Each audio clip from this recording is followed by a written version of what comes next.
Hello, welcome to Goodnight Flagstaff. This is Kate Rose. I'm a French teacher at Basis, and I look forward to sharing with you tonight our Chapter 2, the first half of Chapter 2 of The Two Towers by J.R.R. Tolkien, which you can check out at our local library.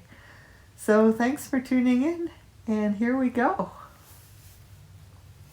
Well, let me tell you what happened last time. Last time Frodo and Sam had left secretly to go to Mordor. While Aragorn was searching, he heard Boromir's horn and ran to find him dying from an orc attack. Boromir managed to tell Aragorn that Merry and Pippin had been taken by the orcs, but then he died. Legolas and Gimli met up with Aragorn. Together, they decided to send Boromir's body down the river Anduin, and they took off to find Merry and Pippin. Are the hobbits still alive? And this is Chapter 2, The Riders of Rohan.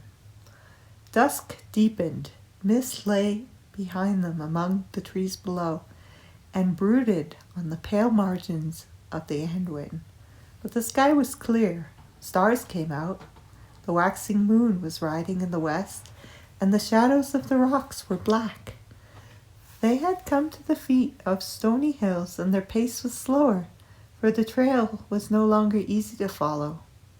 Here the highlands of the Emin Muil ran from north to south in two long tumbled ridges. The western side of each ridge was steep and difficult, but the eastward slopes were gentler, furrowed with many gullies and narrow ravines.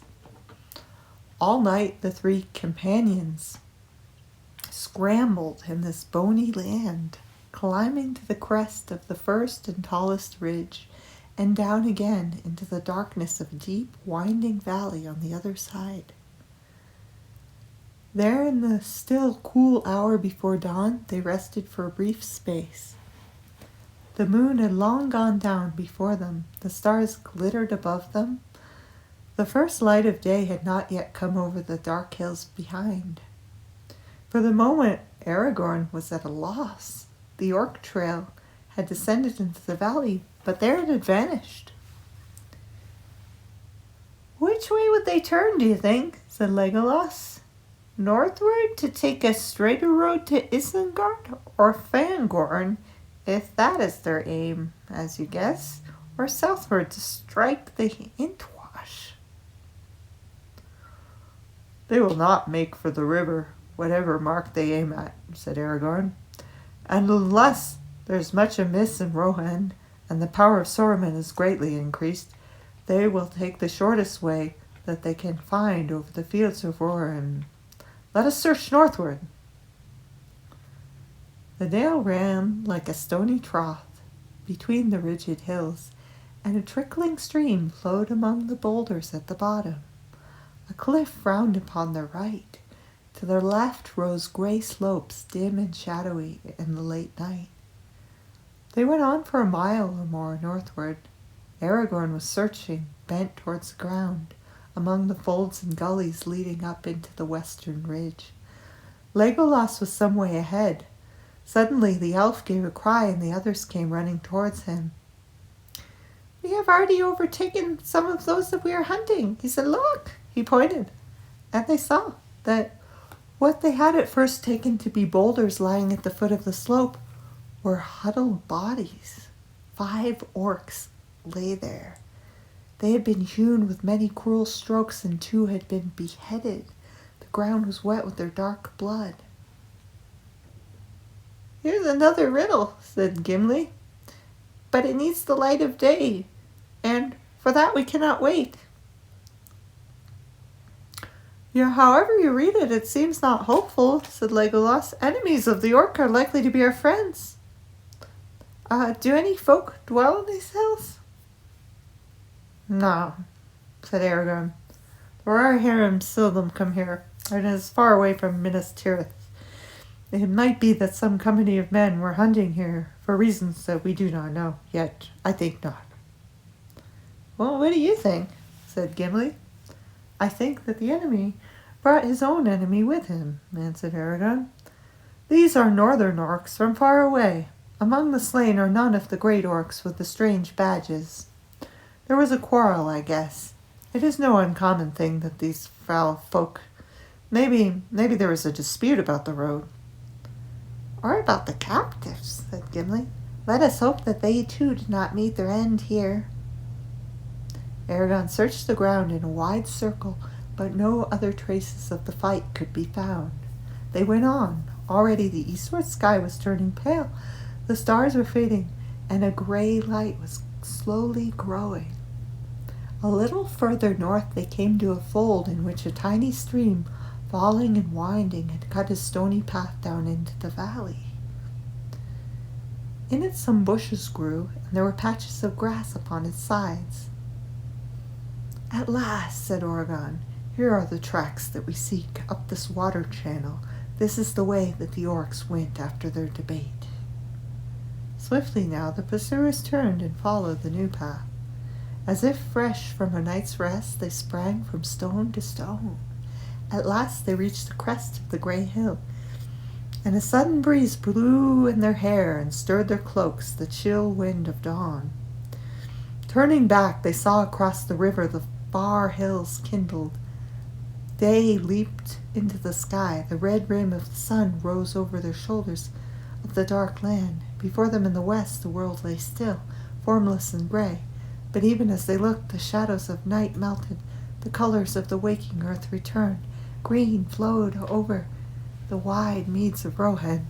The white mist shimmered in the water vales, and far off to the left, 30 leagues or more, blue and purple stood the white mountains, rising into peaks of jet, tipped with glimmering snows, flushed with the rose of morning. Gondor, Gondor, cried Aragorn. Would that I looked at you again in happier hour. Not yet does my road lie southward to your bright streams. Gondor, Gondor, between the mountain and sea, west wind blow there, and light upon the silver tree, fell like bright light rain in the gardens of the kings of old. O proud walls, white towers, O winged crown and throne of gold. O Gondor, Gondor, shall men behold the silver tree, or wild wind blows against between the mountains and the sea. Now let us go, he said, drawing his eyes away from the south and looking west and north to the way that he must tread. The ridge upon which the companions stood went steeply before their feet. Below it, 20 fathoms or more, there was a wide and rugged shelf which ended suddenly in the brink of a sheer cliff, the east wall of Rohan.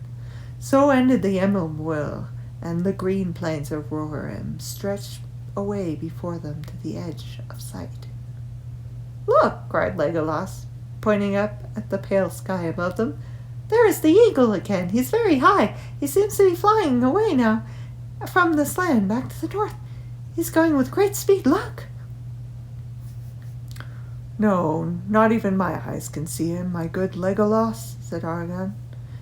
He must be far off indeed. I wonder what is his errand, and if he is the same bird that I have never seen before. But look, I can see something nearer at hand and more urgent. There's something moving over the plain. Many things, said Legolas. It is a great company on foot, but I cannot say more, nor see what kind of folk they may be. They are many leagues away, 12, I guess, but the flatness of the plain is hard to measure. I think nonetheless that we no longer need any trail to tell us which way to go, said Gimli. Let us find a path down to the fields as quick as may be. I doubt if you'll find a path quicker than the one of the orcs chose, said Aragorn. They followed their enemies now by the clear light of day. It seemed that the orcs had pressed on with all possible speed. Every now and again the pursuers found things that had been dropped or cast away, food bags, the rinds and crusts of hard gray bread, a torn black cloak, a heavy iron-nailed shoe broken on the stones. The trail led them north along the top of the escarpment, and at length they came to a deep cleft carved in the rock by a stream that splashed noisily down. In the narrow ravine, a rough path descended like a steep stair into the plain.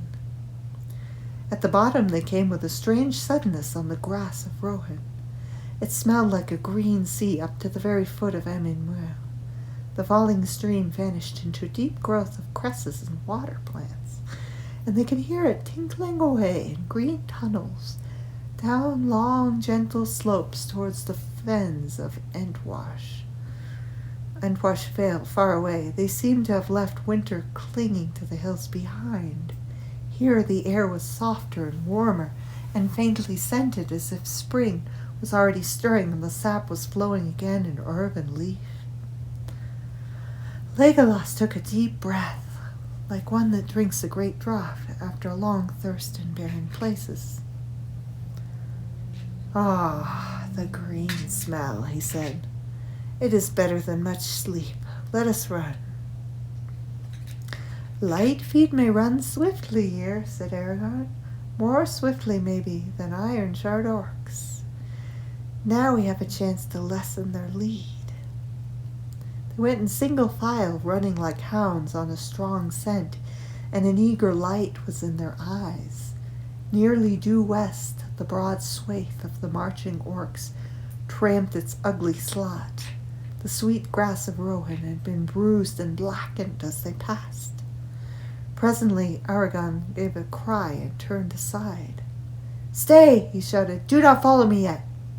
He ran quickly to the right, away from the main trail, for he had seen footprints that went that way, branching off from the others, the marks of small, unshod feet. These, however, did not go far before they were crossed by orc prints, also coming out from the main trail behind and in front, and then they curved sharply back again and were lost in the trampling. At the furthest point, Aragorn stooped and picked up something from the grass. Then he ran back. "Yes," he said, "they are quite plain, a hobbit's footprints. Pippin's, I think. He is smaller than the others, and look at this." He held up a thing that glittered in the sunlight. Looked like the new open leaf of a beech tree, fair and strange in that treeless plain. "The brooch of an elven cloak," cried Legolas and Gimli together. "Not idly do the leaves of Lorien fall," said Aragorn. "This did not drop by chance. It was cast away as a token to any that might follow. I think Pippin ran away from the trail for that purpose." "Then at least he was alive," said Gimli. "And he had the use of his wits and of his legs, too. That's heartening. We do not pursue in vain." "Let us hope he did not pay too dearly for his boldness," said Legolas. "Come, let us go. The thought of these merry young folk driven like cattle burns my heart." The sun climbed to the noon and then rose slowly down the sky. Light clouds came up out of the sea in the distant south and were blown away upon the breeze. The sun sank. Shadows rose behind and reached out long arms from the east. Still the hunters held on. One day now had passed since Boromir fell, and the orcs were yet far ahead. No longer could any sight of them be seen in the level plains. As nightshade was closing about them, Aragorn halted. Only twice in the day's march they rested for a brief while, and 12 leagues now lay between them and the eastern wall where they had stood at dawn. "We've come at last to a hard choice," he said. "Shall we rest by night, or shall we go on with our will while our will and strength hold?" "Unless our enemies rest also, they will leave us far behind if we stay to sleep," said Legolas. "Surely even orcs must pause on the march," said Gimli. "Seldom will orcs journey in the open under the sun, yet these have done so," said Legolas. "Certainly they will not rest by night." "But if we walk by night, we can follow their trail," said Gimli. "The trail is straight and turns neither left nor right as far as my eyes can see," said Legolas. "Maybe I could lead you at guess in the darkness and hold to the line," said Aragorn. "But if we strayed and they turned aside, then when light came there might be long delay before the trail was found again." "And there's this also," said Gimli. "Only by day can we see any tracks lead away. If a prisoner should escape, or if one should be carried off eastward, say, to the great river towards Mordor, we might pass the signs and never know it." "That is true," said Aragorn. "But if I read the signs back yonder rightly, the orcs of the White Hand prevailed, and the whole company is now bound for Isengard. Their present course bears me out." "Yet it would be rash to be sure of their counsels," said Gimli. "And what of escape? In the dark we should have passed the signs that led you to the brooch." "The orcs will be doubly on their guard since then, and the prisoners even wearier," said Legolas. "There will be no escape again, if we do not contrive it. How that is to be done cannot be guessed, but first we must overtake them." "And yet, even I, dwarf of many journeys, and not the least hardy of my folk, cannot run all the way to Isengard without a pause," said Gimli. "My heart burns me too, and I would have started sooner. But now I must rest a little to run the better, and if we rest, then the blind night is the time to do so." "I said that was a hard choice," said Aragorn. "How shall we end this debate?"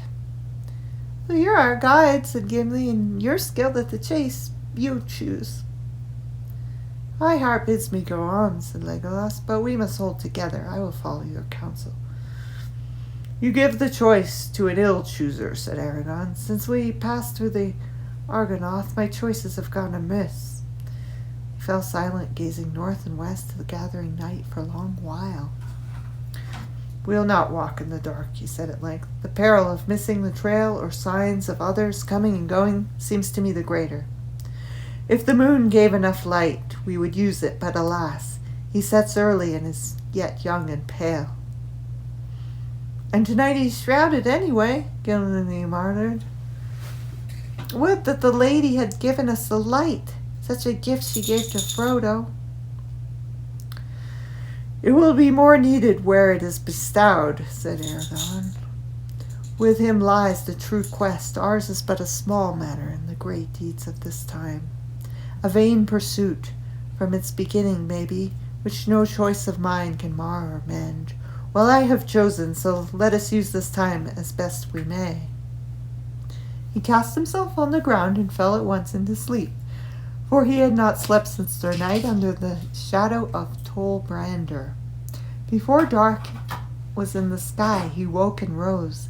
Gimli was still deep in slumber, but Legolas was standing, gazing northward into the darkness, thoughtful and silent as a young tree in a windless night. "They are far, far away," he said sadly, turning to Aragorn.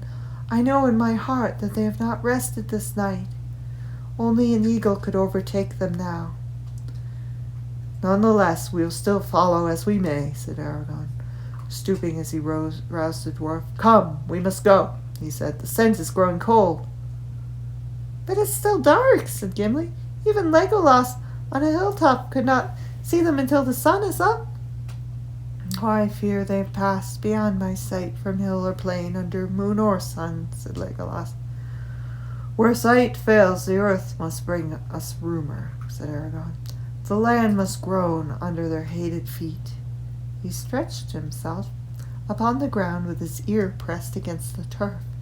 He lay there motionless for some time, as Gimli wondered if he had swooned or fallen asleep again. Dawn came glimmering, and slowly a gray light grew about them. At last he rose, and now his friends could see his face. It was pale and drawn, and his look was troubled. "The rumor of earth is dim and confused," he said. "Nothing walks upon it for many miles about us. Faint and far are the feet of our enemies, but loud are the hoofs of the horses. It comes to my mind that I heard them, even as I lay on the ground in sleep, and they troubled my dreams, horses galloping, passing in the west. But now they are drawing even further from us, riding northward. I wonder what is happening in this land." "Let us go," said Legolas. So the third day of their pursuit began. During all its long hours of cloud and fitful sun they hardly paused, now striding, now running, as if no weariness could quench the fire that burned them. They seldom spoke. Over the wide solitude they passed, and their elven cloaks faded against the background of the gray-green fields. Even in the cool sunlight of midday, few but elvish eyes would have marked them until they were close at hand. Often in their hearts they thanked the Lady of Lorien for the gift of Lambus, for they could eat of it and find new strength even as they ran. All day the tracks of their enemies led straight on, going northwest without a break or turn. As once again the day wore to its end, they came to long treeless slopes where the land rose, swelling up toward a line of low humpbacked downs ahead. The Orc trail grew fainter as it bent north towards them, for the ground became harder and the grass shorter. Far away to the left the river Entwash wound, a silver thread in a green floor. No moving thing could be seen. Often Aragon wondered that they saw no signs of beast or man. The dwellings of the Rohirrim were, for the most part, many leagues away to the south, under the wooded eaves of the White Mountains, now hidden in mist and cloud. Yet the horse lords had formerly kept many herds and studs in the this easterly region of the realm, and there the herdsmen had wandered much, living in camp and tent even in winter time. But now all the land was empty, and there was a silence that did not seem to be the quiet of peace. At dusk they halted again. Now twice 12 leagues they had passed over the plains of Rohan, and the wall of the Emmenmuir was lost in the shadows of the east. The young moon was glimmering in a misty sky, but it gave small light, and the stars were veiled. "Now do I must grudge a time of rest or any halt in our chase," said Legolas. "The orcs have run before us, as if the very whips of Sauron were behind them. I fear they have already reached the forest and the dark hills, and even now are passing into the shadows of the trees."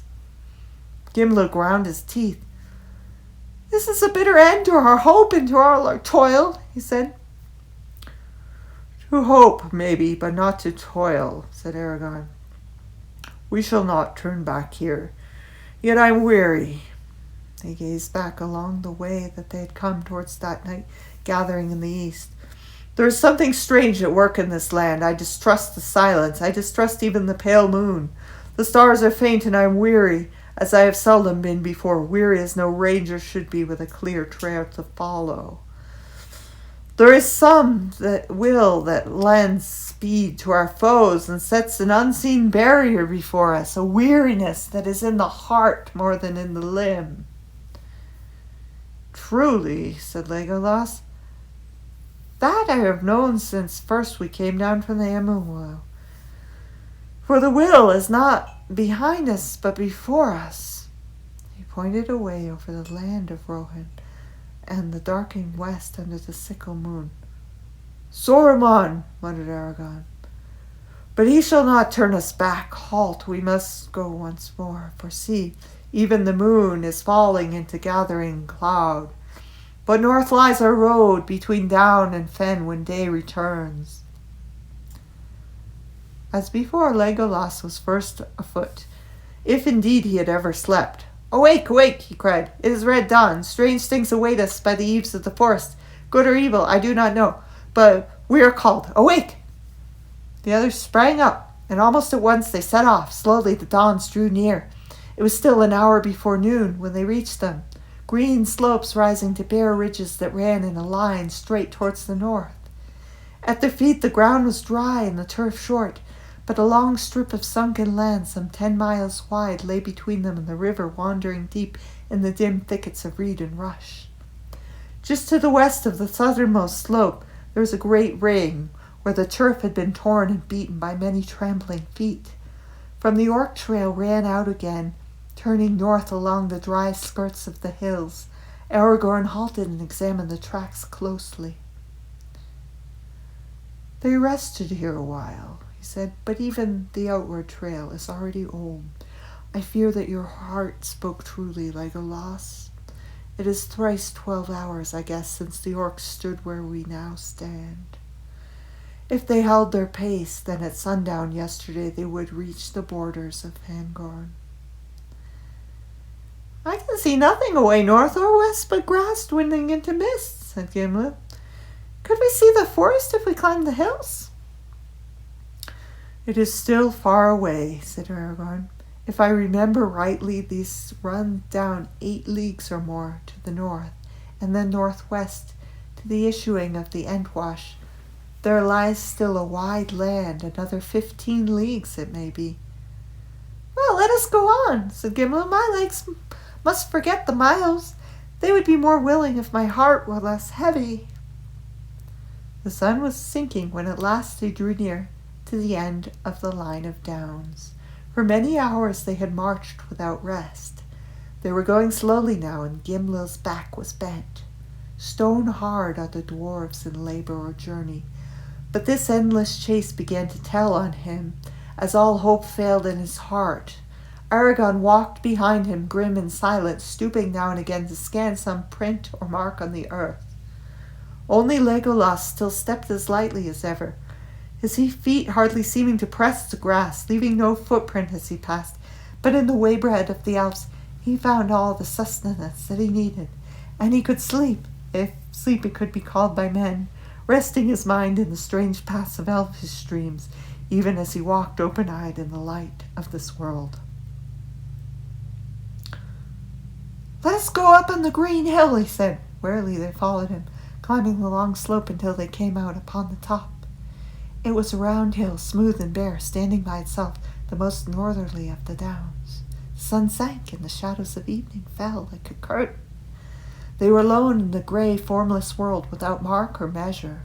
Only far away northwest was there deeper darkness against the dying light, the mountains of mist and the forest at their feet. "Nothing we can see here to guide us," said Gimli. "Well, then we must halt again and wear the night away. It's growing cold." "The wind is north from the snows," said Aragorn. "And ere morning it'll be in the east," said Legolas. "But rest if you must. Yet do not cast away all hope. Tomorrow's unknown. Red oft is found at the rising of the sun." "3 suns already have risen, and our chase has brought no counsel," said Gimli. The night grew even colder. Aragorn and Gimli slept fitfully, and whenever they awoke they saw Legolas standing beside them, or walking to and fro, singing softly to himself in his own tongue. And, as he sang, the white stars opened in the hard black vault above. So the night passed. Together they watched the dawn grow slowly in the sky, now bare and cloudless, until at last the sunrise came. It was pale and clear. The wind was in the east, and all the mists had rolled away. Wide lands lay bleak about them in the bitter light. Ahead and eastward they saw the windy uplands of the wold of Grohen, and they already glimpsed many days ago from the great river. Northwestward stalked the forest among of the Fangorn. Still 10 leagues away stood its shadowy eaves, and its further slopes faded into the distant blue. Beyond there glimmered far away, as if floating on a grey cloud, the white head of the tall Methedras, the last peak of the misty mountains. Out of the forest the Entwash flowed to meet them, its stream now swift and narrow, and its banks deep cloven. The Orc Trail turned from the downs towards it. Following with his keen eyes the trail to the river, and then the river back towards the forest, Aragorn saw a shadow on the distant green, a dark, swift-moving blur. He cast himself upon the ground and listened again intently, but Legolas stood beside him, shading his bright elven eyes with his long, slender hand, and he saw not a shadow but a blur, the small figures of horsemen, many horsemen, and the glint of morning on the tips of their spears was like the twinkle of minute stars beyond the edge of mortal sight. Far behind them a dark smoke rose in the thin curling threads. There was a silence in the empty fields, and Gimli could hear the air moving in the grass. "Riders!" cried Aragorn, springing to his feet. "Many riders on swift steeds, they're coming towards us." "Yes," said Legolas, There are 105. Yellow is their hair, and bright are their spears. Their leader is very tall. Aragorn smiled. Keen are the eyes of the elves, he said. Nay, the riders are little more than 5 leagues distant, said Legolas. 5 leagues or once, Gimli. We cannot escape them in the spare land. Shall we wait for them here, or go on our way? We will wait, said Aragorn. I am weary, and our hunt has failed. Or at least others were before us. For these horsemen are riding back down the Orc trail. We may get news from them. Or spears, said Gimli. There are 3 empty saddles, but I see no hobbits, said Legolas. I did not say that we should hear good news, said Aragorn. But evil or good, we will wait it here. The 3 companions now left the hilltop, where they might be an easy mark against the pale sky, and they walked slowly down the northern slope. A little above the hill's foot they halted, and wrapping their cloaks about them, they huddled together upon the faded grass. The time passed slowly and heavily. The wind was thin and searching. Gimli was uneasy. What do you know of these horsemen, Aragorn? He said. Do we sit here waiting for sudden death? I have been among them, answered Aragorn. They are proud and willful, but they are true-hearted, generous in thought and deed, bold but not cruel, wise but unlearned, writing no books but singing many songs, after the manner of the children of men before the dark years. But I do not know what has happened here of late, nor what mind the Rohirrim may now be between the traitor Saruman and the threats of Sauron. They have long been the friends of the people of Gondor, though they are not akin to them. It was in forgotten years long ago that Orl the Young brought them out of the north, and their kinship is rather with the Bardings of Dale, and with the Burnings of the wood, among whom may still be seen many men tall and fair, as are the riders of Rohan. At least they will not love the orcs. But Gandalf spoke of a rumor that they pay tribute to Mordor, said Gimli. I believe it no more than Boromir. Then did Boromir, answered Aragorn. You'll soon learn the truth, said Legolas. Already they approach. At length even Gimli could hear the distant beat of galloping hoofs. The horsemen following the trail had turned from the river and were drawing near the downs. They were riding like the wind.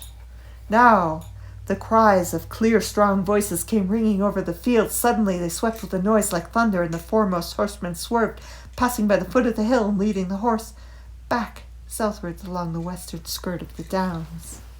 After him they rode, a long line of mail-clad men, swift, shining, fell, and fair to look upon. Their horses were of great stature, strong and clean-limbed, their grey coats glistening, their long tails flowed in the wind, and their maids were braided with proud necks. The men rode them, marched them well, tall and long-limbed men, their hair flaxen pale, flowing under their light helms and streamed in long braids behind them.